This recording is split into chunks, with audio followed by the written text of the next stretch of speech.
Portanto, eu dou a palavra aos representantes da vítima para que apresentem os alegados num prazo máximo de 30 minutos. Por favor, tenha a palavra. Buenas tardes, honorable corte. Mi nombre es Diana Mesa. Vengo en representación de la víctima. Honorable corte, los representantes de la víctima presentamos a continuación los alegatos orales y nos reservamos de presentar los alegatos finales mediante escrito. Al respecto, nos remitimos a nuestros escritos del siguiente año en el que hemos pedido a la Corte que se rechace dichas excepciones. Ya que no tienen sustento jurídico, hoy reiteramos este pedido. Nos vamos a remitir a los hechos del caso en cuestión, a las consideraciones de marco fáctico de nuestros escritos presentados con anterioridad. No obstante, queremos subrayar dos aspectos fundamentales que tienen que ver con los hechos del caso número 1. No fue consultada sobre la esterilización quirúrgica ni antes de la operación ni en el transcurso de esta. Inciso B, no sabe nada de este procedimiento, incluso después de la operación. Como número 2, el Estado no ha probado de forma segura que ha existido una finalidad terapéutica real y justificada para que el equipo médico esterilizara y vea sin su previo consentimiento libre en pleno e informal en cuanto a los derechos violados. Los hechos del caso han configurado los artículos 3, 5, parágrafo 1, 5, parágrafo 2, 8, parágrafo 1, 11, parágrafo 2, 13, parágrafo 1, 17, artículo 1, artículo 19 y artículo 25 de la Convención Americana. Seguidamente, por razones de tiempo, no solo nos referimos a la violación de alguna de estas normas, pues nuestra intención es destacar algunos puntos centrales. Ha quedado demostrado que el Estado boliviano ha violado el artículo 5, parágrafo 1 de la Convención Americana, que dispone: toda persona tiene derecho a que se respete su intimidad física, psíquica y moral, en especie a las 3 dimensiones. Fueron violadas por el Estado boliviano, producto de una esterilización no consultada, ni consentida de ellos, un acto totalmente arbitrario y consentido por ellos. En cuanto a la integridad física, no se produjo un moretón, un daño que desaparecerá con el tiempo y perdió para siempre la posibilidad de volver a engendrar un hijo. Además, las cirugías practicadas el 1 de julio del 2000 se produjeron en la endometriosis aguda, que no ocurrió gracias a los 2 legrados que le tuvieron que realizar en otro centro médico. El daño sufrido, transcedido a las vías psicológicas morales de la víctima, este crimen se ha manifestado en su salud mental a raíz de esta esterilización forzada y experimentada desde el año 2000, y ha sufrido un trastorno de esquizofrenia, por lo que el término hospitalizada en el pabellón mental. El sufrimiento psicológico no es solo un producto de la violación de los derechos producidos, sino también es producto del hogar disfuncional de su familia. También ha quedado demostrado que el Estado boliviano violó el artículo número 5, parágrafo número 2 de la Convención Americana, el cual dispone: nadie debe ser vulnerado ni sufrir actos de tortura. La violación cometida contra Ivette no debe ser un desliz para la Comisión de la Salud. Esta específica vulneración tiene connotaciones que la caracteriza por el artículo número 5, parágrafo 2 de la Convención Americana. Juan Méndez ha señalado que los requerimientos médicos han sido irreversibles en caso de que carezcan de finalidad terapéutica, si se aplican tortura. La esterilización forzada es un acto de violencia y degradante. La esterilización forzada es un delito gravísimo y no otra cosa que un acto de tortura. También lo ha dicho de manera conjunta: la esterilización es un acto de tortura, de trato inhumano. También ha quedado demostrado que el Estado boliviano ha violado el derecho a la información. El Comité de Decisiones Médicas señaló que de ninguna manera se puede decir mediante un estrés postquirúrgico bajo anestesia, aunque ésta sea de tipo regional. También los órganos específicos de salud, es decir, protocolos de médicos, deben asegurar que sean capaces de tomar decisiones netamente informales. En resumen, el único que tiene la vulneración es el Estado boliviano. que penosamente ratifican en el perito presentado. Igualmente ha quedado demostrado que el Estado boliviano violó el artículo de la Convención Americana porque no presentó ni garantizó los derechos del artículo número 3, número 5, número 11, número 17 y número 25. Se dio por motivos discriminatorios. Este pedido es del mayor agravio posible. Ivette fue discriminada por ser una mujer de escasos recursos económicos. Fue discriminada por ser de bajos recursos económicos. Por ser peruana. Esto ha demostrado que por una serie de evidencias las cuales deberían ser evaluadas por la Corte de la Luz de los significados de discriminación.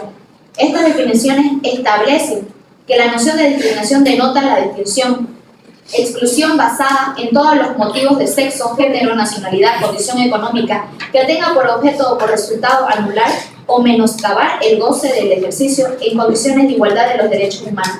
Por el dicho, le pedimos solicitar a la Corte ratificar su sentencia, denote expresamente sus artículos convencionales en el artículo 1 de la Convención Americana.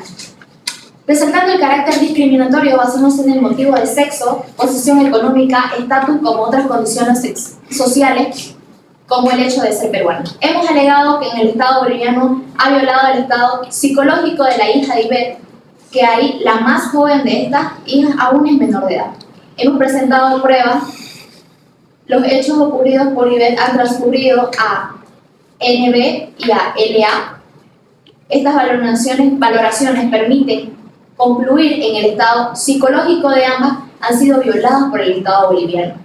Al margen de esto, no existe una margen convencional para que la Corte no considere como violación a las personas que sufrieron violaciones de sus derechos humanos y que han sido calificadas como tales del fondo de la Comisión. Es más, la Comisión Americana ha hecho mención al término víctima para el momento de la determinación de esta condición. Dicho todos los precedentes, para finalizar, reiteramos nuestro petitorio a nuestra honorable Corte solicitando que desestime todas las excepciones opuestas en el Estado boliviano. En su escrito de contestación, admita toda prueba que hemos ofrecido en el presente proceso, declara sentencia en el Estado boliviano es culpable internacionalmente por la violación de los derechos de Ivette, derechos contenidos en el artículo 3, 5, 1, parágrafo 5, 2, artículo 25, 1 y 25 de la Convención Americana de los Derechos Humanos en conexión a los artículos 1, parágrafo 1 y parágrafo 7. Declara sentencia para el Estado boliviano a saber de discriminación de sexo. Declara sentencia para el Estado boliviano que es culpable de violación de derechos de las hijas de Ivette, LA y NB. Del artículo 5 de la Convención Americana, en base a los delitos cometidos, ordena a este cumplir las medidas de reparación a favor de Ivette, de NB y de LA, conforme a lo que tiene desarrollado en peticionado en nuestro argumento de prueba de ver como las costas de este caso. Honorable Corte, esta es la presentación, ha concluído. Muchas gracias. Muito obrigado, senhora representante. Agora dou a palavra ao distinguido Estado de Bolívia, especialmente ao senhor Héctor Henrique Haas, Procurador-Geral do Estado. Tem uso da palavra. Muito obrigado. Muchas gracias, señor presidente.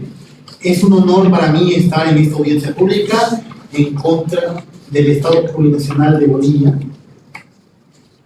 nación que me honra representar en calidad de Procurador General del Estado como agente para este caso. Saludo también a todos los representantes de la Comisión Interamericana de Derechos Humanos y también a los otros representantes presentes de esta importante audiencia. Señor presidente y distinguidos miembros presentes, desde la antigüedad es importante llegar a saber la verdad histórica de los hechos, establecer la realidad de lo que verdaderamente ocurrió y mediante esta verdad resolver una controversia a través de un fallo justo, certero y objetivo. ¿Y cuál es la verdad del siguiente caso? ¿Qué fue lo que verdaderamente ocurrió en este caso que se acusa injustamente al Estado boliviano 16 años después de los ocurridos hechos? En el año 2000 llegó una mujer llamada Ibe con un cuadro clínico severo, llegó a un hospital de mi país. Ella, después de su embarazo, había roto la fuente y tenía su bebé encajado y era necesario que se realice una cesárea de emergencia. Ella fue sometida a una operación con anestesia epidural, la cual la tenía consciente y apta para poder tomar decisiones durante la operación. El doctor que la asistió fue el doctor Torrico Ameyer, cuyo testimonio hemos escuchado el día de hoy, en la mañana. Se encontró con un cuadro complicado, ya que la paciente tenía bastantes adherencias en sus órganos de la paciente y diversas complicaciones que hemos visto a la luz del peritaje ofrecido, lo que obligó a realizar la operación del útero. Este médico, que en la actualidad cuenta con más de 40 años de trayectoria, el cual no cuenta con antecedentes penales y cumpliendo con su prometido en esta vocación, que es cuidar a las personas e intervenir sanamente y sin ninguna mala intención, le consultó a la paciente en plena operación si estaba de acuerdo o no de una ligadura de trompas, informándole que era la mejor manera de cuidar su vida, ya que a la vez de realizado la operación sobre el cuerpo del útero futuro embarazo, podría ser fatal para la vida de la paciente. La paciente, de 36 años de edad, en ese momento, y madre de 3 hijas, dio su consentimiento de manera libre y de manera autónoma. Consistió para la práctica recomendada, reitero, para cautelar su vida en un fruto. Eso fue, señor presidente, señores jueces, lo que jamás podría ser considerado una violación de derechos humanos o una esterilización forzada. Eso es lo que ha ocurrido en este caso y lo que han analizado nuestros especialistas en el caso, y comprobarán en el siguiente proceso. Por esta razón, estamos ante su autoridad del día de hoy, en razón de que el Estado boliviano está siendo injustamente demandado en materia de derechos humanos, situación no más alejada de la realidad y contraria no solo a la mala fe durante la tramitación de la presente causa, sino particularmente la protección de los derechos humanos con la aprobación de la nueva Constitución Política Legal del Estado, que es reconocida a nivel mundial por su amplio catálogo de derechos. A más de 100 artículos del texto constitucional que están destinados a este fin, y por reconocer los derechos humanos acordados en tratados internacionales sobre la misma Constitución, e introducir a Latinoamérica la figura del bloque de inconstitucionalidad en los contextos jurídicos, constitucionales y académicos. Bueno, Bolivia, a través del Consejo de Refugiados, ha condenado a la señora Ibe en el estatus de refugiada, sin más requisitos de la norma boliviana, otorgándole ciertos beneficios de salud y en la educación, tanto como a ella como a sus hijas. Ibe vive y vivió libremente en suelo boliviano, estudió Derecho y salió abogada de una carrera pública en la ciudad de La Paz. Bolivia, un país pequeño, un país en desarrollo, la amparó, la protegió y la trató como cualquier boliviano. Permítanme hacer una aclaración que veamos necesaria. El Estado boliviano le solicita respetuosamente a la Corte tratar este asunto con mayor precisión de efectividad, dado que resulta inaceptable. Dado que no es correcto que se compare estos casos, si bien el Estado comparte y entiende el criterio de que la Convención Interamericana quiera que exista un avance sobre su jurisprudencia forzada, no puede hacerse sobre Bolivia, que reitero, no ha cometido ninguna violación a los derechos, como será demostrado. Gracias, señor presidente. Honorable Corte, buenas tardes. En primer lugar, dado que tanto la Comisión y los representantes han utilizado en este proceso constantemente el término esterilización forzada, el Estado considera de suma importancia aclarar que los hechos que ocupan la atención de la Corte no podrán equiparse nunca a una extradición forzada, tal como ha sido definida en el derecho internacional, tal como afirmó esta mañana el perito Cristina Zampas. Los conceptos de extradición forzada y extradición involuntaria han sido utilizados en distintos contextos. Ahora bien, en el derecho internacional de los derechos humanos, el concepto de extradición forzada ha sido usado de manera involuntaria o sin consentimiento. Es por tanto incorrecto caracterizar este caso como uno en los que presuntamente se cometió una extradición forzada. La carga simbólica que esto tiene es inaceptable para el Estado. Tanto el comité de la CEA, en los casos que han sido citados también esta mañana por la perito, como en la Corte Europea, en los casos eslovacos ya citados, cuando han conocido casos similares, no han utilizado el término de extradición forzada, sino el de esterilización sin consentimiento, que en todo caso, con toda contundencia, lo seguiremos demostrando, tampoco ocurrió en este caso. Ahora bien, en relación con el consentimiento, el Estado seguirá demostrando que existió un consentimiento informado verbal materialmente completo para proceder con la ligadura de trompas, y que dicho consentimiento cumplió con las estándares internacionales vigentes para la época de los hechos, tanto en el derecho internacional como en el derecho nacional. Y por lo tanto, señores jueces, no se cometió un hecho ilícito internacional. Honorable Corte, en este caso hay dos importantes controversias, una sobre los hechos: ¿existió o no existió una manifestación verbal de la señora Ibe en el momento de la cirugía? Y una sobre el derecho internacional aplicable. Así dirá el Estado a continuación de su acción. La controversia entre los hechos es la siguiente: a la presunta víctima ha confirmado que durante la cirugía no se solicitó ningún consentimiento. La comisión, en cambio, no encontró probando a la que la señora hubiera dado o no la manifestación verbal en la cirugía de cesárea para la ligadura de trompas. Y el Estado, por su lado, ha venido manifestando que la señora Ibe consistió verbalmente el procedimiento. Debido a esta controversia sobre los hechos, el Estado considera que quisiera ocupar una parte importante de esta audiencia para reiterar los hechos que ocurrieron el día 1 de julio del 2000 y demostrar que existió una manifestación verbal. Después, para explicar por qué dicha manifestación alcanza los estándares suficientes para el consentimiento informado para la época de los hechos. Ahora bien, los hechos que están en controversia se refieren así: advertida esta situación, ¿se le consultó o no se le consultó a la señora Ibe la posibilidad de realizar una ligadura de trompas, dado el inminente riesgo en su vida de un futuro embarazo no inminente riesgo? En ese momento, es cierto, ante un futuro embarazo, ante esa consulta, dio Ibe su consentimiento verbal.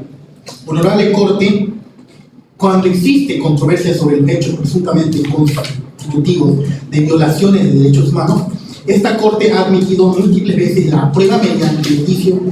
En el caso que ocupa la atención del tribunal, existen múltiples pruebas que le permitirían llegar a la Corte a la conclusión de que la presunta víctima accedió verbalmente a la realización de la ligadura de trompas durante la cirugía de cesárea.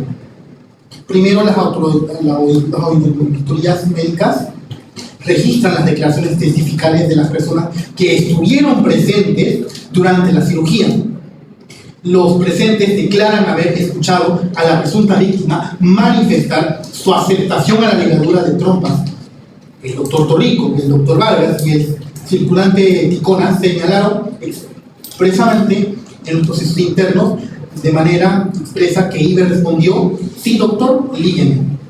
Después de un tiempo preguntó: ¿ya me ha ligado? Asimismo, el doctor Arnes, su ayudante, también ratificó en procesos internos que el doctor Torrico pidió su consentimiento a Ibe y ella aprobó el procedimiento. Todas estas declaraciones testificales fueron ratificadas en los procesos internos, tanto que hablan del doctor Vargas como el testimonio del doctor Torrico. Esta Corte que ratifican estas afirmaciones. Si bien 3 miembros del equipo médico manifestaron no recordar lo ocurrido durante la cirugía, Esto es así porque, como se desprende también del expediente y del proceso interno, la Corte lo podrá corroborar. Ella misma, la residente ategada, que no estaba en la sala de cirugía, solo fue llamada para buscar al esposo del señor Ibe, la doctora Virginia Mercado, que se encontraba instruyendo a un residente de anestesiología en el momento en el que se realizó el procedimiento de guerra de trompas. Y el doctor Zelaya, en su calidad de neonatólogo, como es natural, se retiró de las salas tras el nacimiento de la hija de la señora Ibe.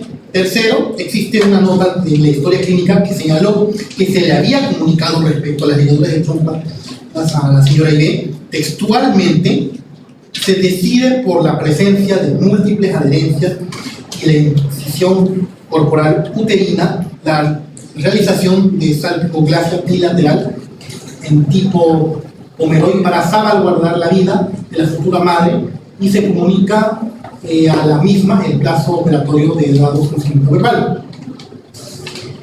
Ahora, honorables jueces, en relación al estándar nacional aplicable, algo que no ha sido controvertido es el consentimiento verbal poder resultar suficiente en el derecho internacional de los derechos humanos. Por tanto, la discusión no está en si se tomó o no por escrito este consentimiento, sino en si se cumplieron para el procedimiento verbal todos los elementos propios del consentimiento para el momento de los hechos. Y esto es algo que no discuten ni a la Comisión ni los representantes. Incluso confirmado por el Amisus Curiae de Aix en Provence, hasta ahora se han publicado documentos internacionales no vinculantes en el derecho internacional para el Estado de Bolivia. El consentimiento fue, en todo caso, el Estado pretende demostrar que materialmente los elementos que existían para la época fueron cumplidos por el Estado. Ahora entonces analicemos estos elementos. El consentimiento fue libre, la anestesia lo disminuyó, y el estado de conciencia de la señora Ibe, ratificado por los testimonios del doctor Eurico Vargas y el peritaje del doctor Hochchester, puede ser además verificado en esta corte por evidencias médicas. Además, no existió coacción. El consentimiento además fue informado. La señora Ibe tenía en el momento de la cirugía, como ella misma lo ha reconocido en un conocimiento sobre métodos de anticoncepción, y por lo tanto sobre las alternativas, asimismo en cuanto a la explicación sobre los beneficios, consecuencias y características que el procedimiento, la declaración de los doctores Torrico y Vargas coinciden en lo que estos publicaron, en lo que se le expresó a la señora, y ve que el procedimiento era definitivo.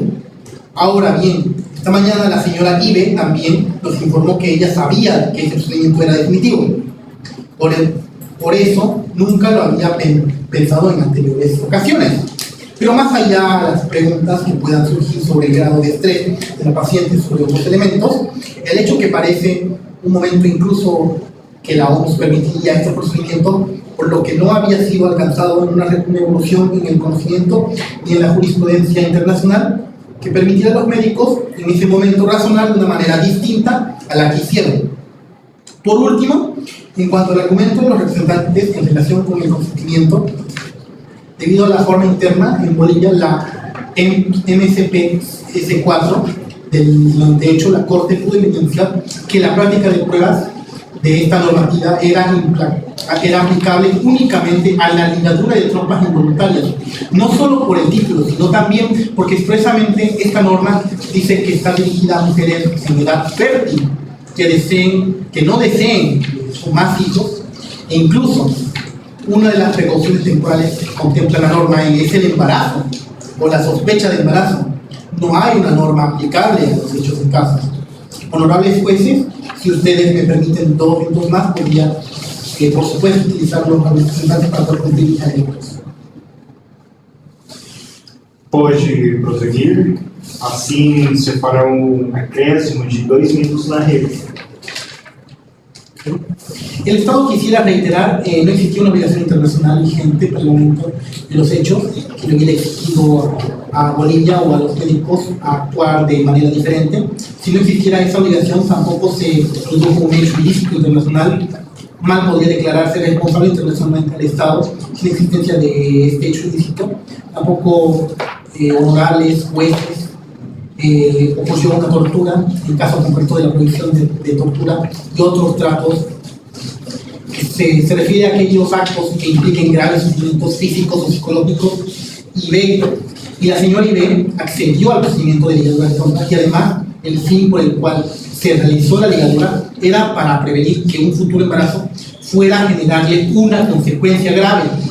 En ese sentido tampoco se encuentra dentro de los fines de consecuencia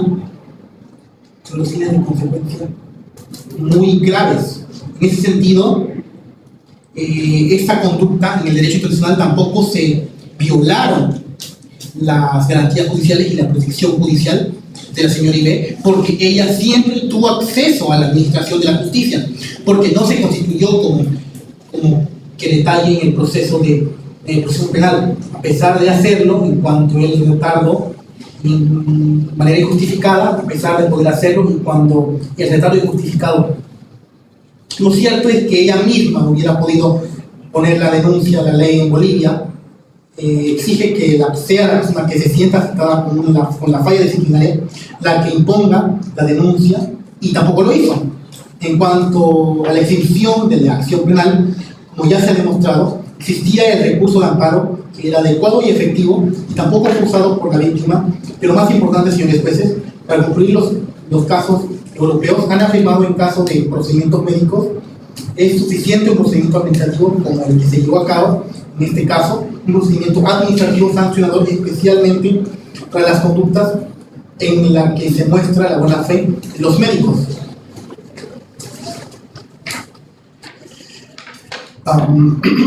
Este es un caso en la que debe ser prescripción que debe ser totalmente respetada.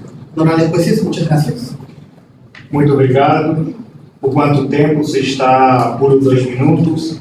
Então, operar a faculdade de fazer uso na réplica é de 6 minutos e meio. Representante, por favor, com a palavra.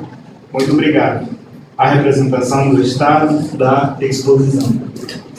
Muchas gracias, señor presidente, señor juez. Fernando Zambrana, quien hará el uso de la palabra para referirse a algunos puntos expresados en este momento sobre los alegatos finales y en virtud de los cuales quisiéramos hacer algunas puntuaciones. En primero, de tomar las palabras del señor procurador, quien, recordando citando al doctor Torrico, señala que a este le habría informado que la salpingoclasia era la mejor opción para su vida. Primero, considerar que una obtención de consentimiento informado tomando en la sala de operaciones no es algo válido ni nacional ni internacionalmente.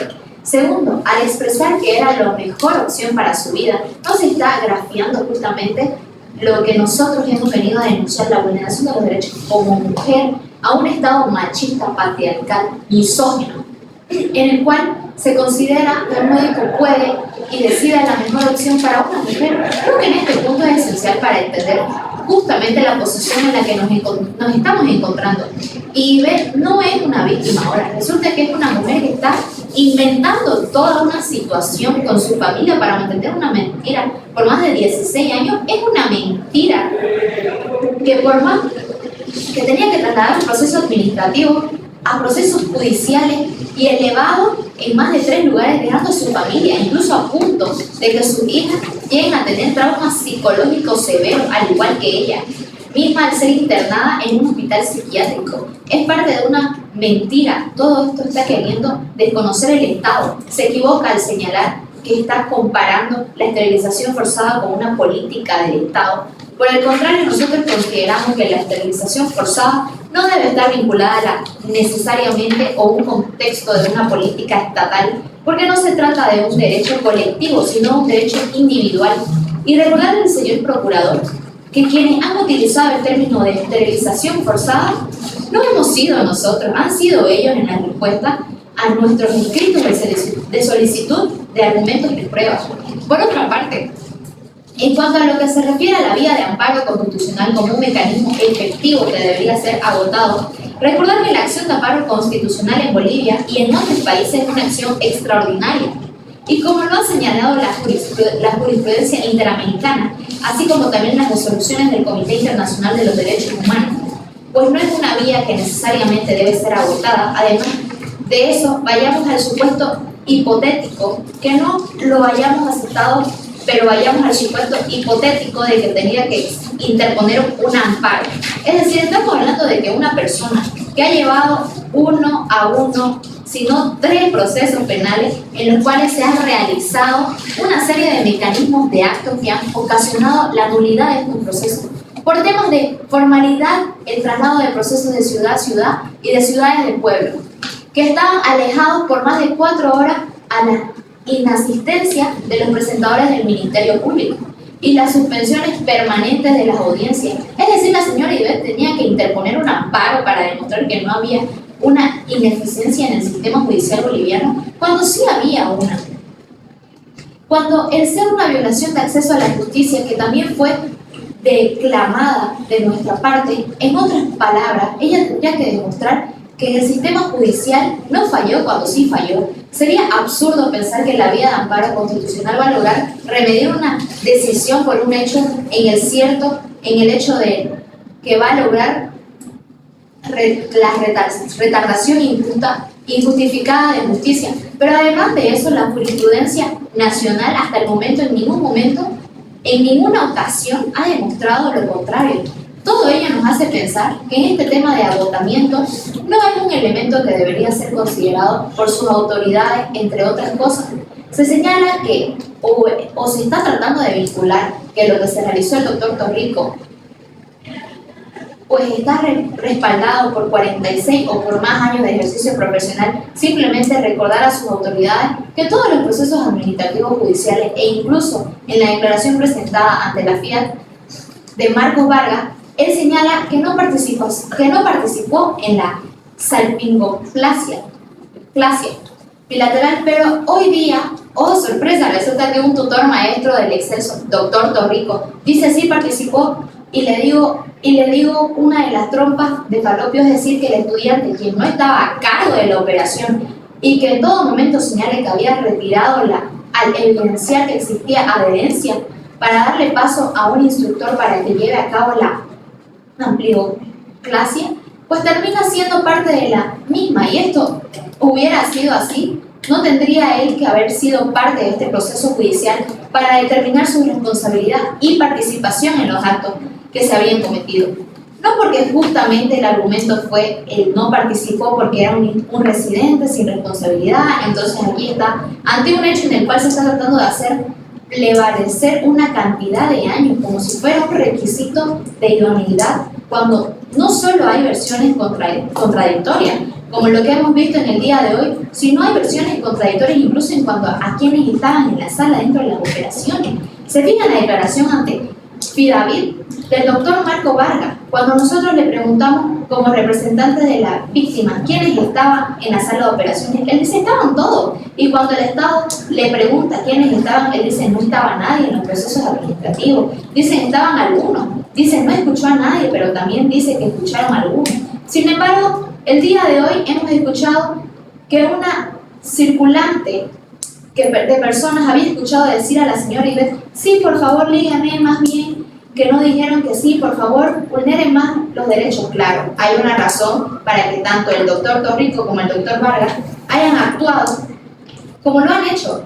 La doctora Acosta dice, no tendría que haber ninguna razón para actuar de esta manera. Sin embargo, de otra manera nos demuestra la descripción de que cuando la señora Ivette recibió la noticia de la salpingoplasia, comunicada 2 días después por el doctor Vargas, y cuando confronta al marido, este doctor Vargas le dice, ¿por qué no me hizo a mí la vasectomía?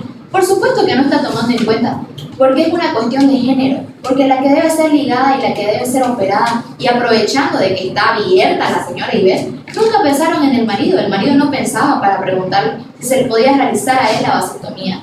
Se estaba pensando si la ligábamos a la mujer, si el supuesto hipotético de la versión que sostenía el Estado. Ahora bien, justamente en uso de estos 2 minutos y medio de extensión que se le ha brindado al Estado para concluir y señalar el documento al cual hacían referencia, donde se dice comunicó sobre la salpingoclasia bilateral no fue algo que apareció en la historia clínica de repente. Lo dijo esta mañana la víctima. Cuando otro médico se entera de esto y va a confrontar al doctor Vargas, él viene inmediatamente y trata de anotar estos aspectos para salvar y salvaguardar cualquier responsabilidad, simplemente señalar que todos los estándares internacionales, y lo señala la doctora Zampas, si existían los casos, son del 99 al 2001. La norma nacional, y simplemente, y por eso quiero concluir con esta audiencia, la estrategia estatal ha sido señalar que la norma boliviana en el año 98, así como la del 97, como utilizan la palabra voluntaria, no es para la salpingoclasia bilateral en general, sino solo para que, con lo que son los caracteres menores, señores, esos 16 años nunca pasó, nunca se argumentó en el Estado, jamás dijo eso. Pero hoy día se crea una nueva categoría, se crea una nueva clase de salpingoclasia. Y que, como se demuestra esto en la mañana, nos dijo el doctor Torrico cuando le preguntamos si la norma del 97, del 98 y del 97 eran para la salpingoclasia voluntaria, porque no se hizo en los 16 años una salpingoclasia por indicación médica. Me quedo con el que dijo, vaya a preguntarle a las autoridades. Sin nada más, esta representação descansa, senhor presidente. Muito obrigado. Representação da posta vítima, com a palavra, a representação do Estado para Trevi. Muchas gracias, señor presidente. Señores miembros de la Corte, no se ha agotado la vía interna como requisito fundamental para activar el sistema internacional de protección de los derechos humanos, un sistema que el Estado Plurinacional de Bolivia valora y respeta profundamente, para ilustrar a las autoridades la acción de amparo constitucional, como cualquiera en otros países, siempre es genuina la creación del derecho mexicano. Es un procedimiento rápido, es un procedimiento expedito, que en el caso de Bolivia no tarda más de 2 semanas y es una acción concreta mediante la cual se ha sentado una jurisprudencia constitucional en un sistema de control concentrado de constitucional como vivimos en Bolivia desde el año 1994, que ha remediado una serie de posibles violaciones a los derechos humanos. Esta situación no ha sido activada por IP, quien tampoco durante el proceso penal, durante ese proceso, valga la aclaración, fue un solo proceso penal. Tampoco él se constituyó en parte que era querellante como elemento que le daba a ella la capacidad para poder interactuar en el proceso, siendo que ella, la víctima de semejantes violaciones, se la ha mencionado el día de hoy en criterio de presunta víctima. Lo mínimo que se podía haber hecho es constituirse en parte querellante.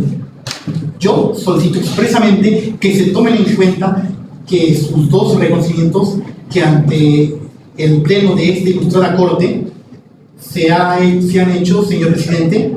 Yo me he llenado de favor realmente de escuchar a mi amiga, la doctora Mencías, hablar de discriminación, estereotipos, machismo, expresión forzada, acto de tortura, tratos crueles, inhumanos, degradantes.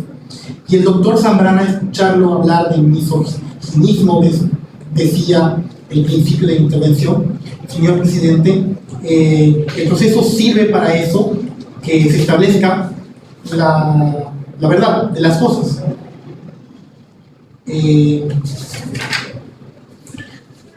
La acción de la operación consultada bajo la ciencia en una situación extrema, que la paciente ha sido un acto de detención forzada como una tortura cruel y inhumana en un despropósito que realmente no corresponde a la verdad.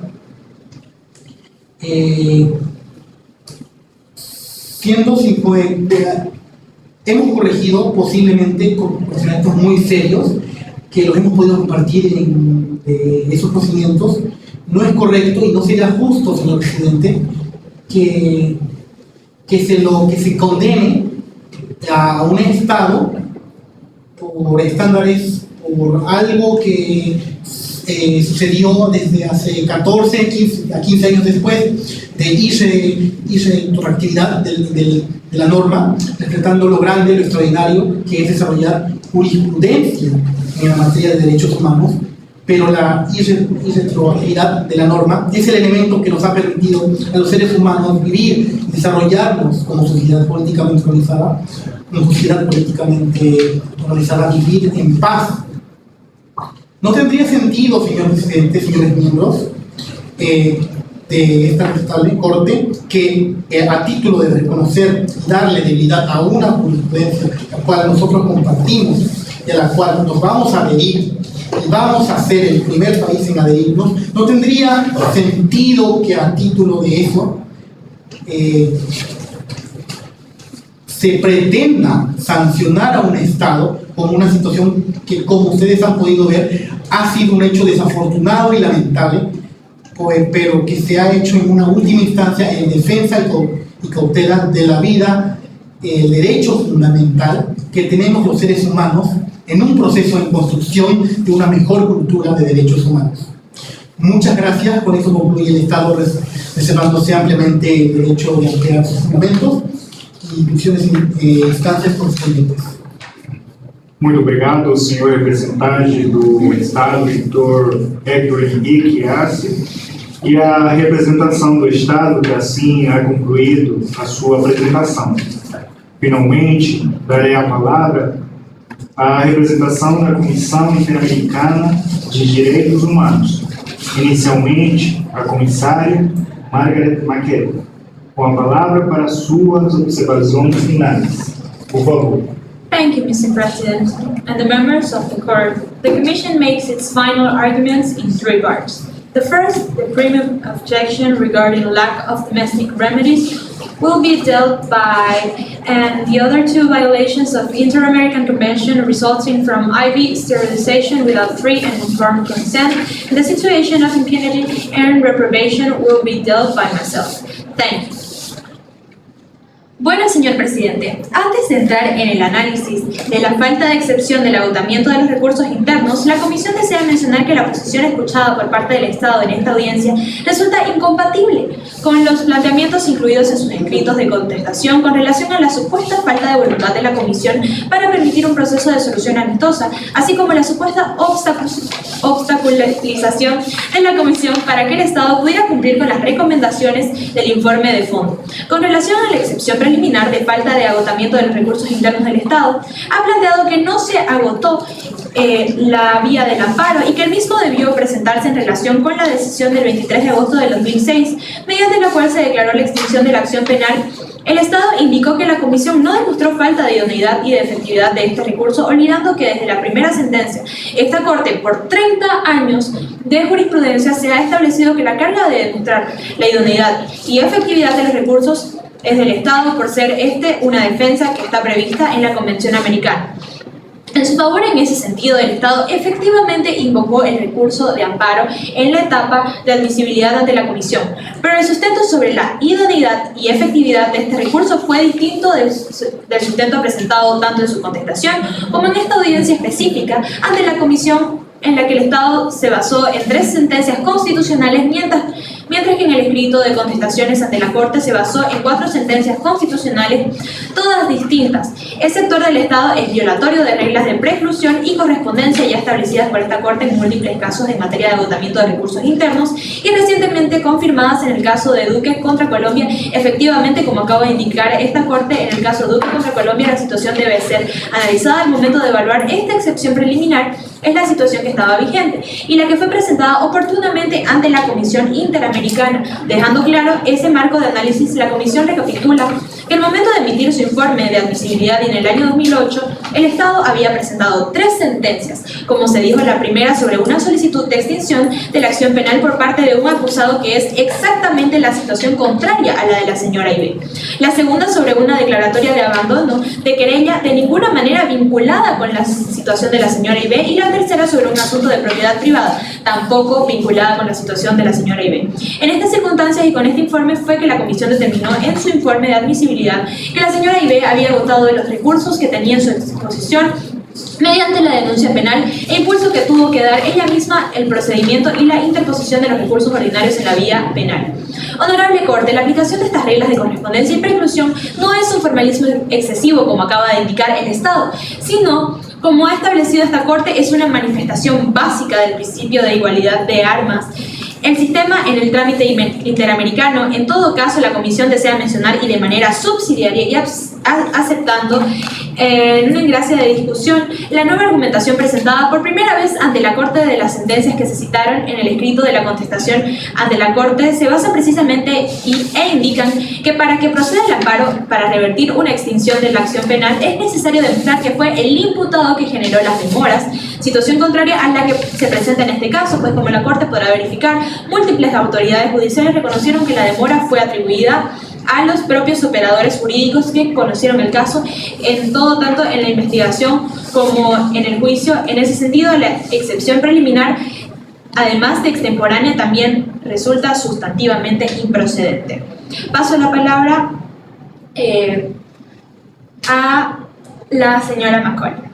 Thank you, Mr. President. I hope my voice holds the violations of the American Convention resulting in the sterilization. First, the Commission recalls that, as the Court has already established in the case of that Activo Morello and others versus Costa Rica, multiple rights established in the Convention to protect decisions related to reproductive autonomy, including the right to personal integrity and the right to personal liberty, the right to private and family life, and the right to establish a family as is established in Articles 5, 7, 11, and 17 to the Convention. There exists international consensus, some of them, for example, the CEDAW, the Appeal Court of Human Rights, the Inter-American Convention, and the Inter-American Court of Human Rights. These rights protect the decision to have children as well as number and space. Second, the present case also involves the application of the access to information established in the Article 13 of the Convention. A joint reading of that Convention with the affirmations article follows for derivation from the Convention of the right to attend unnecessary medical information to make informed decisions, the corresponding obligation of states to grant free and informed consent prior to the carry of any medical intervention. All these rights stick high and important in the context of reproductive health of the woman, and in the context of serious and irreversible interventions such as sterilization. Accordingly to the Commission, asked the Court that in interpretative or Inter-American Convention determining the content of the state's obligation relevant to this case to consider additional sources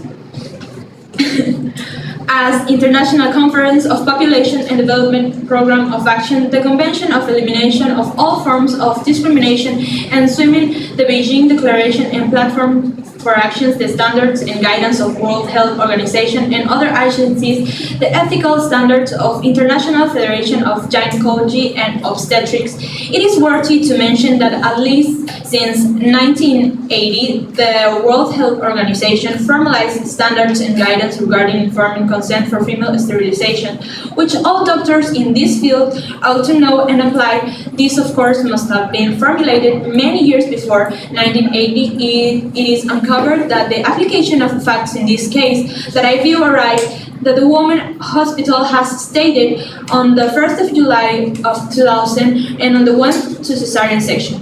Due to the position on our feet, among other issues during the cesarean section, the medical personnel detected the presence of multiple adhesion and didn't necessarily make a particularly kind of urethral incision to deliver the child following the intersection that was performed on Ivy, which have the effect of sterilizing her permanently. The consent of fact in this case is whether or not Miss Ivy consented verbally to allegation. As the court has heard, when Miss Ivy was affirmed no one consulted her on this regard, Dr. Torrico said he did consult with her and that she gave her verbal consent within 10 minutes.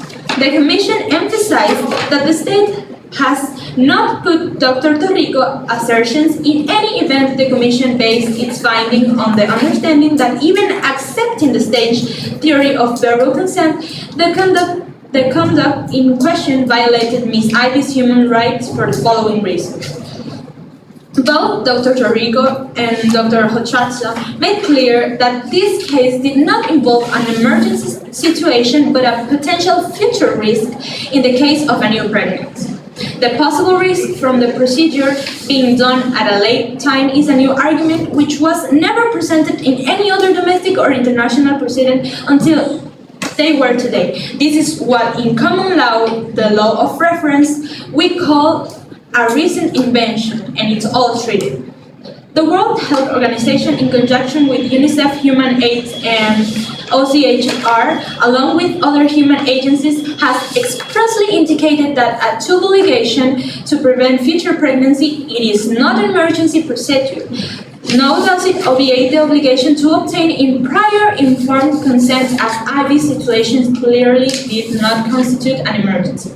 The Commission emphasized that Dr. Torrico alleged request for verbal consent on medium cesarean section is entirely unacceptable, but this case is not only about verbal or written consent, it is also principally about the circumstances and manner in which that consent was allegedly obtained, if at all. If so, why was it necessary to inform her again through Dr. Vargas the next day that this procedure has been done, and to explain it to her if it had been explained in detail by the senior who decided on the procedure?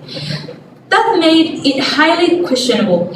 The first medical assistance cesarean section makes it impossible for women to have time to receive any information necessary to make a free and responsible decision in the middle of a procedure.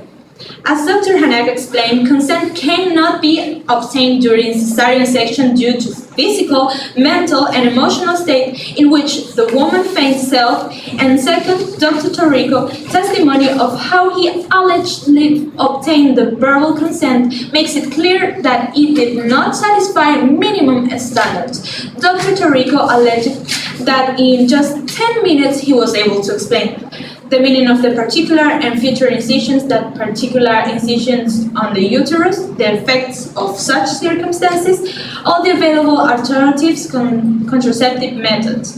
But he never made any comment about vasectomy to the husband, even though the victim says that her husband, he said, quite angry, "Why didn't you give me a vasectomy instead?" In the same 10 minutes, according to Dr. Torrico, Ms. Ivy was able to understand complex medical terms as well as carefully consider and weigh for all her options. That is simply impossible. This was simply impossible. These statements are consistent with the case of IG, AB, and BC versus Slovakia decided by the European Court, as well as IRS versus Hungary decided by the CEDAW.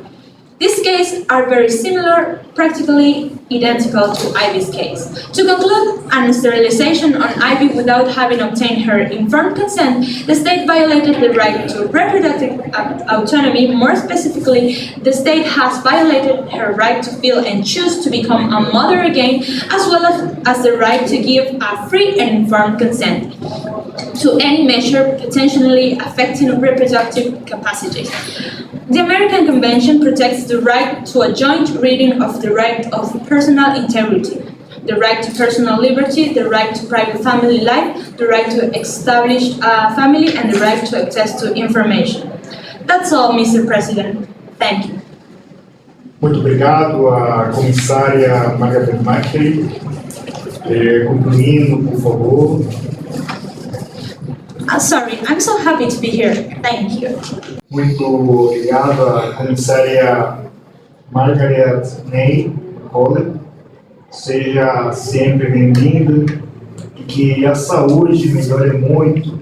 E compreendemos seu esforço vocal e por isso um tempo extra, né? Que o Estado, se assim eu desejo, mais adiante, perguntas maiores nesse momento, então é encerrado os debates orais e nós daremos a palavra ao senhor e à senhora juíza para realizar suas perguntas que entendam pertinentes. Juiz Patrício Freire, por favor. Gracias, señor presidente.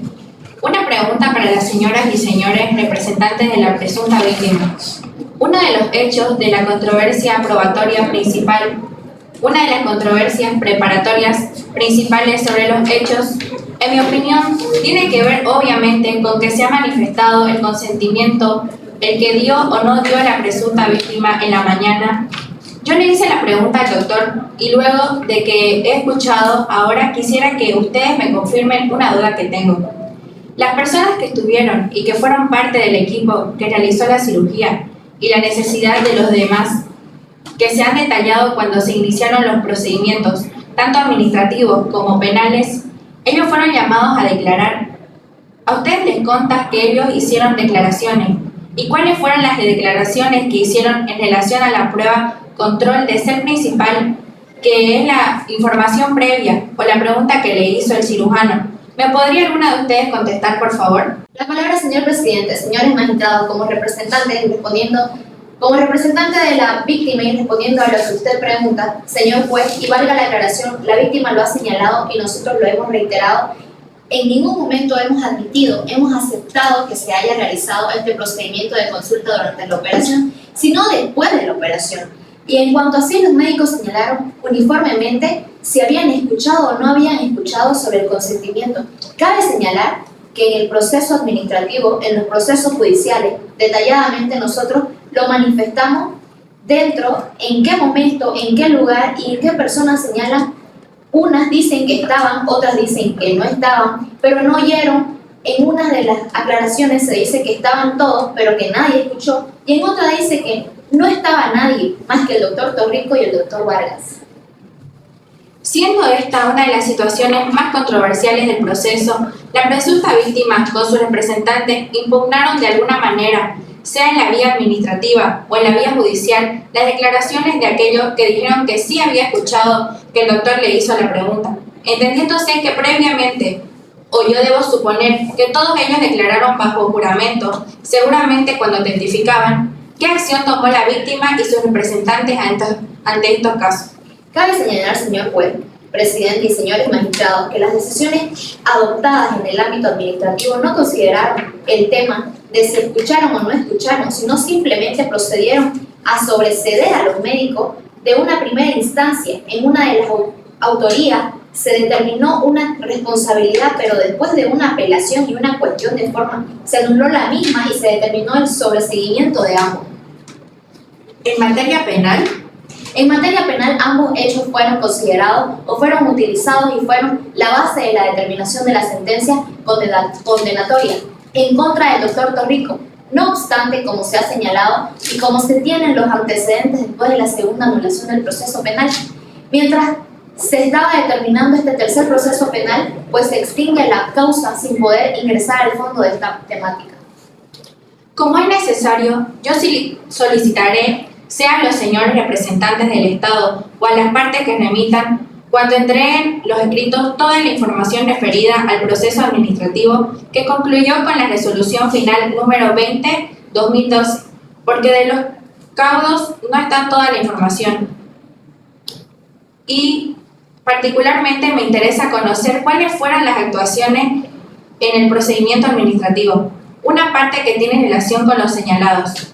¿Cuáles fueron los pronunciamientos, las preguntas que respondieron no solo los cirujanos, sino todo el Estado en lo que se entiende de un proceso administrativo? Entonces, solicitaría muy convenidamente que ese documento lo remitan en forma completa. Y tal vez esto, una pregunta, la comisión, escuché y creo y espero no estar equivocada en el sentido de la intervención que escuché, pero las actuaciones judiciales llevadas a cabo en foro nacional, es decir, ante las autoridades pertinentes, concluyeron, según se ha dicho en unos casos, con sentencias condenatorias, pero igualmente dentro del marco de las atribuciones legales y constitucionales del Estado boliviano, estas fueron dejadas en insubsistente o sin efecto jurídico. ¿Es esto verdad? Yes, that is true, but alluding to the fact that no mention was made of the fact that they had been initial in the first instance of trials, convictions, it is a matter of fact which ought to, in sequence, have come out in the evidence that's why I mentioned. Perfecto, pero obviamente yo no voy a ser quien a enseñarle a la comisionada, que también ya entendiendo fue una digna jueza de esta corte, pero indudablemente vamos a coincidir que una sentencia judicial, en este caso penal, si bien llega a su fin dentro del procedimiento interno, si es que ésta no es observada o dejada sin efecto, a no ser que un organismo superior lo declare, pues ha concluido la causa y las responsabilidades que salían o surjan de esa actuación judicial no perviven hasta que un órgano superior lo declare. Estas decisiones judiciales tenían o no tenían vía de control constitucional en la legislación boliviana, es decir, las actuaciones a través de las cuales el Estado boliviano, a través de la función judicial, dejó sin efecto el valor jurídico. Por lo tanto, el proceso penal en la sentencia tiene una forma de control constitucional. Dentro de la legislación boliviana, esto puede ser contestado la comisión o los abogados representantes. Sí, señor juez Patricio Pazmiño. Para responder esa pregunta concretamente y aclarar la posición de la comisión en este punto, efectivamente, una extinción de la acción penal, que fue lo que se declaró a nivel interno, podría ser materia de revisión a través del amparo constitucional, y el Estado ante la Corte presentó algunas sentencias que podrían ser materia de controversia en materia constitucional. El argumento de la comisión primeramente es que estos argumentos en materia de agotamiento son extemporáneos, pero en segundo lugar, el sustento de estas sentencias que aporta el Estado demuestra que para que proceda el control de amparo y se pueda revertir una extinción de la acción penal, es necesario demostrar que la demora no fue atribuible a las autoridades judiciales en el planteamiento que hace la comisión. Es que el caso de los señores amparo no tendría ninguna perspectiva de efectividad porque como más de 4 autoridades judiciales declararon a lo largo del proceso, las demoras fueron atribuibles a los operadores jurídicos del Estado. Sin embargo, en los estados constitucionales, los órganos constitucionales son las máximas instancias para hacer control de constitucionalidad y por lo tanto, esos pronunciamientos son necesarios para saber sobre la vigencia o no sean de actos del poder público o del poder judicial entonces. Como lo que ha sido señalado, no se acudió al uso de esa garantía constitucional por las consideraciones que las partes consideraron en su momento. Y por último, si puede ser el Estado o pueden ser los defensores, pero no conozco sea en el expediente esta debidamente acreditada la conducta profesional, la conducta personal del doctor Torrico. Yo personalmente, si no es tan necesitaria conocer si es que se acreditó, cuál fue la conducta, porque una cosa es afirmar no fluida en edad a partir de afirmaciones personales, pero es necesario saber si para este juez, al menos, cuál fue el antecedente previo de su vida profesional, si en el colegio de médicos él no fue sometido a algún tribunal de ética o tribunal de honor, si no tuvo sanciones que demuestren algún tipo de conducta, o en conductas relacionadas al ejercicio de su profesión.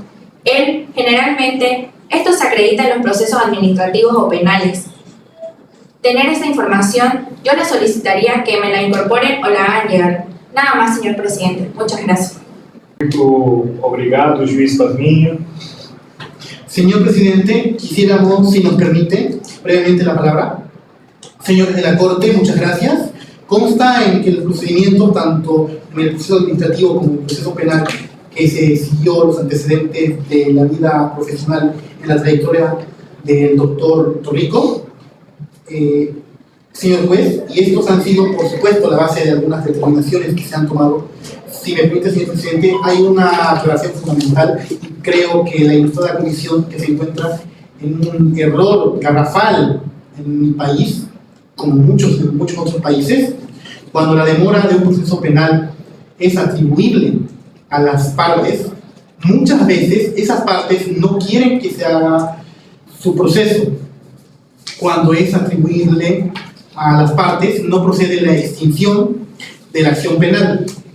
En el Estado boliviano ha presentado, como lo ha manifestado a la señora abogada de la comisión, 3 sentencias constitucionales uniformes que dicen cuando un proceso penal sea demorado, no por responsabilidad de la parte actora, la parte denunciante, sino por la intención de demorar de la parte accionada o por el retardo de justicia de las autoridades llamadas que podrían causar el proceso no procede la acción penal con un 100% de seguridad y fe. De verdad, señor presidente, señor magistrado, si la señora Ibe hubiera activado la lámpara constitucional solamente con los datos del tiempo y demostrado las modalidades que ha habido con toda seguridad en el Tribunal Constitucional de Bolivia, no hubiera quebrado una línea jurisprudencial que la tiene sostenida desde el año 1998, en el sentido de que no podría irse una acción penal. Entonces, eso se hubiera abierto y el proceso penal hubiera concluido como debería ser. No se ha agotado las vías internas y se ha activado directamente el procedimiento institucional. Señor juez, sigo. Frente a este último punto, yo amparo y frente al argumento de extraporalidad de la comisión, que es un argumento ya de derecho interamericano. Entonces la comisión dice, mire, realmente este recurso de amparo no se había argumentado antes la comisión con las mismas sentencias constitucionales, o sea, es decir, hemos ido avanzando en los argumentos en lo que cada caso se presentan nuevas constituciones que implican que la jurisprudencia de la Corte en materia de subsidiariedad cada vez se vea más restringida para los estados, pero en materia de subsidiariedad que está francamente, con todo el respeto, digo, ya bajo el extremo de la rigurosidad, es decir, en la primera etapa del procedimiento se presentó la excepción de falta de agotamiento de los recursos internos desde las primeras etapas. El Estado además alegó que el recurso de amparo era el acuerdo y efectivo frente a la extinción de la acción penal. Y sí, tuvo unas sentencias constitucionales, luego la Corte da exactamente el mismo argumento y cita otras sentencias constitucionales, y la Comisión pretende que la Corte ahora en esta sentencia diga que el Estado tiene que argumentar exactamente las mismas fuentes en Comisión y en Corte para que proceda la excepción de falta de agotamiento de recursos internos. Creemos que eso ya es llevar al extremo la carga y los requisitos que exigen una excepción de agotamiento a los recursos internos. Según a mí me parece muy importante, por el tema de la controversia frente a los hechos a aclarar, muy precisamente, justamente en el proceso interno, de acuerdo al Estado, repetirá los expedientes completos, ya que hay algunos apartes en el expediente, pero es muy importante que ustedes tengan acceso y lo puedan corroborar ustedes mismos. Está claramente verificado quiénes estaban presentes en la sala de cirugía cuando se realizó el procedimiento de ligadura de trompas, quiénes no estaban presentes. Y esto no es de manera general. Alguna vez se dijo que todos, y otra vez no precisamente esta es la información de la sala de cirugía, estaba el doctor Vargas, el doctor Torrico, también estaba presente la doctora, la circulante de Ticón. Estaban 3 personas en la cirugía, y estas manifiestan en los procesos internos y lo hacen así. Ellos se puede verificar que escucharon que la señora dio su consentimiento verbal. Luego hay otras personas que han citado de los representantes como para probar que en un principio no se habría dado el consentimiento verbal. Primero estaba la residente Arteaga, que no estaba en la sala de la cirugía, porque justamente esa mañana el doctor Torrico nos contaba, fue la persona que él llamó para que fuera a buscar al esposo. No estaba presente, él no podía oír porque no estaba presente también el doctor Calella, él era el neonatólogo. La ligadura de trompas se realizó después de que nace el bebé, y entonces él se retira de la sala con el bebé, como lo es lo usual. Luego tampoco está presente, no puede decir que él estaba presente y que el hoyo a la situación quizás más interesante en el tema de la anestesióloga, que efectivamente estaba dentro de la sala de cirugía, pero los procesos internos acreditan efectivamente que ella estaba en ese momento instruyendo a su presidente, como es usual también en una cirugía, y en ese momento ella, por esa razón, como haber escuchado a la señora y dar su consentimiento, eso para precisar y especificar ante los hechos, porque no es un tema general, sino específicamente. Y eso es lo que está acreditado en los procesos internos. Pero sobre esos procesos internos que en su segunda pregunta, y me parece sumamente relevante, la Corte debe conocer que efectivamente existe proceso administrativo de carácter sancionador, que terminó sobreseyendo al doctor Torrico, no por cuestiones formales, sino porque yo considero que no podía condenarse injustamente a una persona que había cumplido la ley vigente. Y eso es importante en un proceso administrativo. Firme que no ha sido controvertido ni en sus motivaciones ni en ninguna situación distinta por los representantes y por la comisión. Ahora bien, en el proceso penal efectivamente fue anulado 2 veces, no por cualquier razón, no por una razón formal, sino por las sentencias.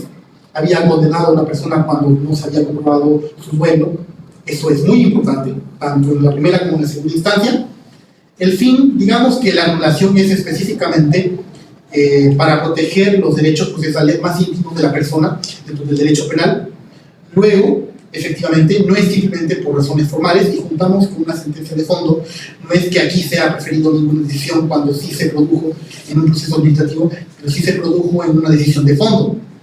Y por último, honorable juez, muy importante, también los representantes de las víctimas han afirmado 2 cosas muy graves. La primera, lo dijeron ahora, que la historia clínica había sido prácticamente falseado, pero no existe ninguna denuncia por falsedad de documento público, había sido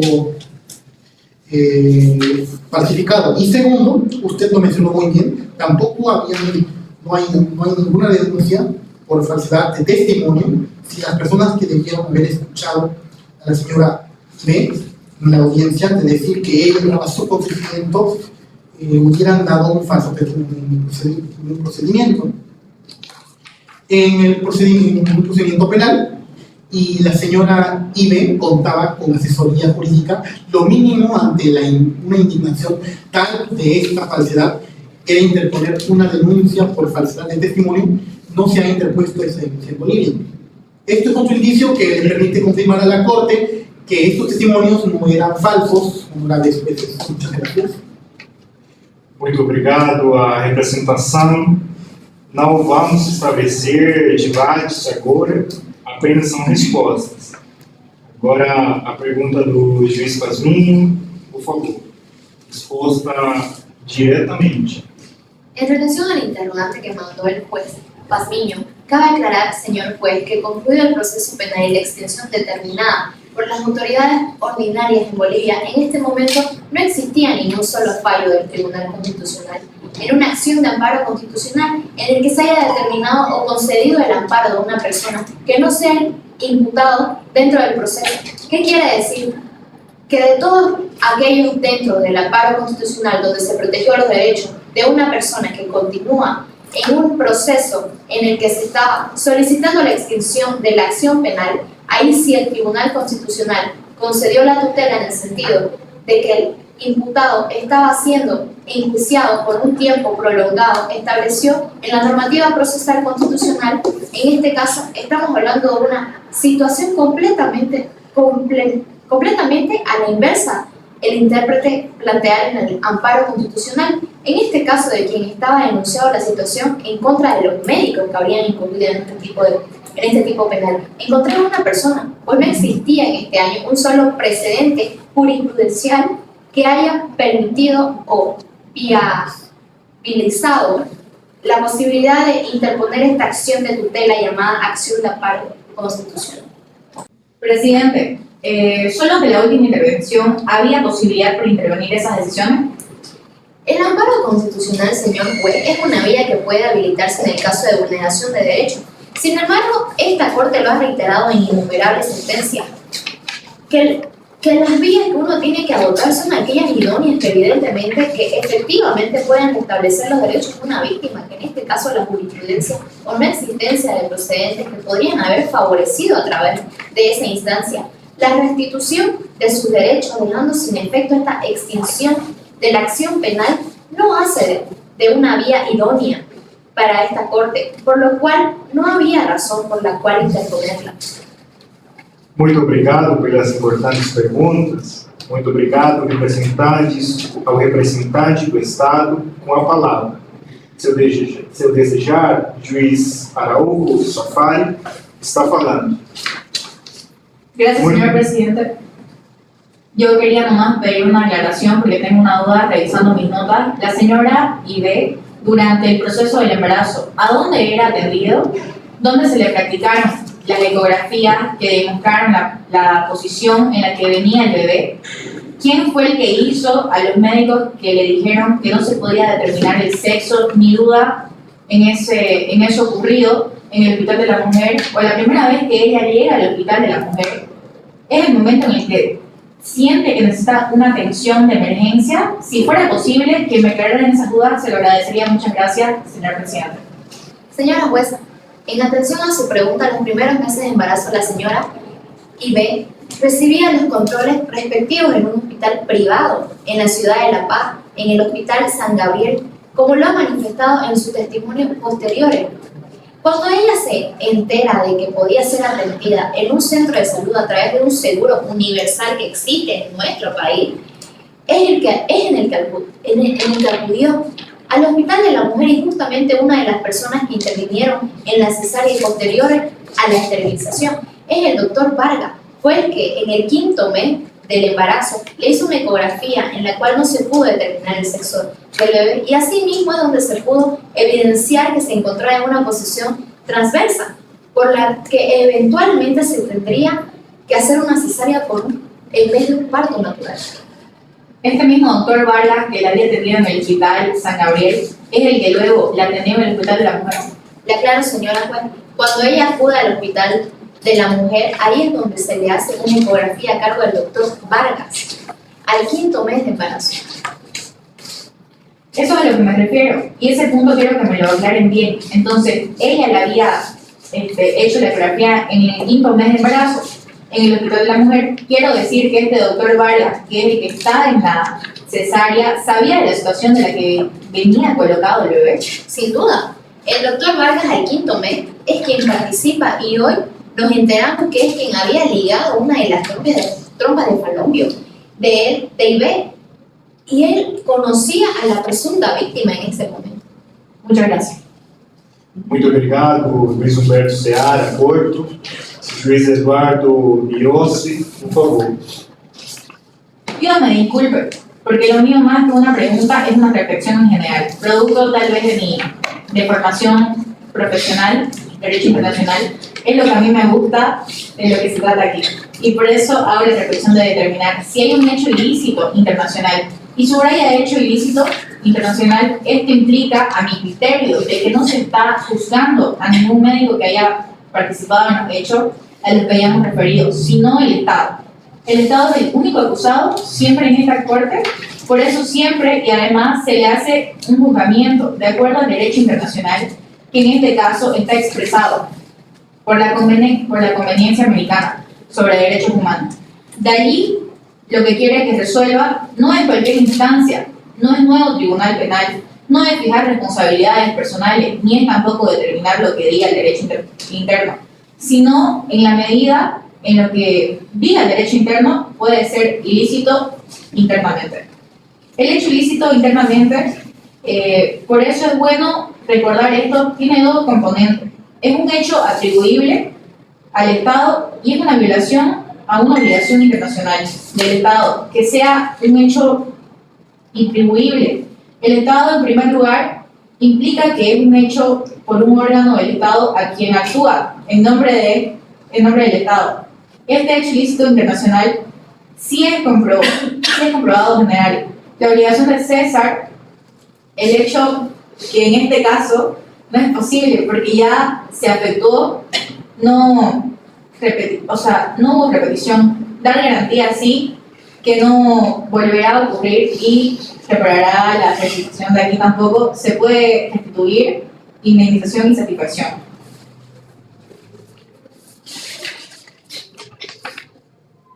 Yo solamente quiero que se tome en cuenta esto. No lo ha sido nunca visto así en parte del Estado.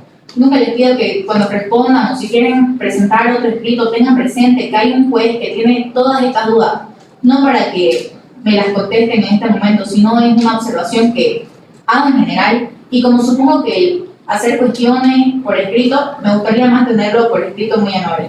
Gracias, señor presidente. Muito obrigado, juiz Eduardo Rio.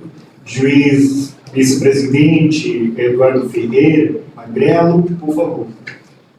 Gracias, señor presidente. La Comisión Internacional Interamericana, no antes sin saludar a la comisionada Margaret Macaulay, regresa a este salón de audiencia. Ahora en otro carácter, es la primera oportunidad que tenemos para el comisionado en esta corte. La pregunta veo que cuando se trata de afecto de una cuestión controvertida, aquí tiene que ver con los hechos de si hubo o no hubo, en qué medida este consentimiento informado. Quisiera referirme en el informe de fondo que se hace referente a la explicación del consentimiento informado. Es un requisito esencial para el respeto y garantía del derecho de salud de las mujeres, incluyendo su salud sexual y productiva, y se continúa hablando de aspectos de derechos de salud y luego se canaliza o se establece la necesidad de que la falta de consentimiento informada en el tema de salud sea protegida autónomamente. Insiste en que sea protegida en el artículo 13 de la Convención Interamericana, y no así como en otras ocasiones se hace vía como requisito de accesibilidad de derecho de salud, encausado a través del artículo 5 de la propiedad de la Convención Americana. La pregunta en este caso es por qué es tan importante encausarlo autónomamente, o por qué se planteó de esa manera vía artículo 13 de la Convención en una cuestión que me surgió de la lectura de parte del informe de fondo y que luego se fue presentando, y en este sentido pregunto el por qué ha habido debate de otros casos y que han sido planteados por la propia Comisión sobre la posibilidad de encauzarlo vía artículo 26 de la propia Convención Americana respecto al derecho de la salud. Por supuesto, si quieren decir algo ahora o en las observaciones finales escritas, y por cierto, también a los representantes que también lo encausan vía artículo 5, no tanto sobre el artículo 13, lo relativo al consentimiento informado. Judge McGregor, thank you for your kind words and thank you for your question. I believe this is what we thought of appropriate, that since this is the first case of conversation we have to use boosters, the only way that can be based on international human laws, the human rights and laws standards in relation to women's sexual reproductive rights, that should be argument in this manner, but we will ask that because of lightness of the hour, and my head is not clear in this time of the day, and that we do elaborate your questions in writing and in great detail and clarity. Thank you. Muito obrigado, juiz Eduardo Ferreira. Eu não tenho mais perguntas. Partimos para o final da nossa sessão. Antes de encerrar alguns esclarecimentos, gostaria de recordar as partes que, em conformidade com o disposto no ponto resolutivo 12 da resolução do presidente de 29 de março de 2 meses, representantes da suposta vítima, o Estado e a Comissão Interamericana dispôs de prazo até 2 de junho para apresentar as suas alegações finais escritas e as suas observações finais no caso da Comissão sobre as execuções preliminares eventuais, questões de mérito, reparações e custas. Neste caso, este prazo é empregado. Finalmente, gostaria de agradecer aos representantes da Comissão Interamericana de Direitos Humanos, também aos representantes da suposta vítima, a representação do Estado, tudo aqui presente, deu uma atuação de ambas, né? As partes da comissão também mobilizaram um debate do melhor nível técnico jurídico, que muito auxilia a Corte quando assim ocorre, mas também gostaria de agradecer também a presença da senhora Iber para o seu depoimento, aos peritos aqui presentes, as testemunhas pela cooperação com os nossos trabalhos, nossos agradecimentos da secretária, aos assessores, ao intérprete, aos cinegrafistas e a todos que trabalharam para o bom andamento deste e destas exames, especialmente aos meus colegas juízes aqui presentes, a minha colega juíza, que está do meu lado direito. Assim, concluímos esta sessão, está encerrada. Uma boa noite para todos e para todas.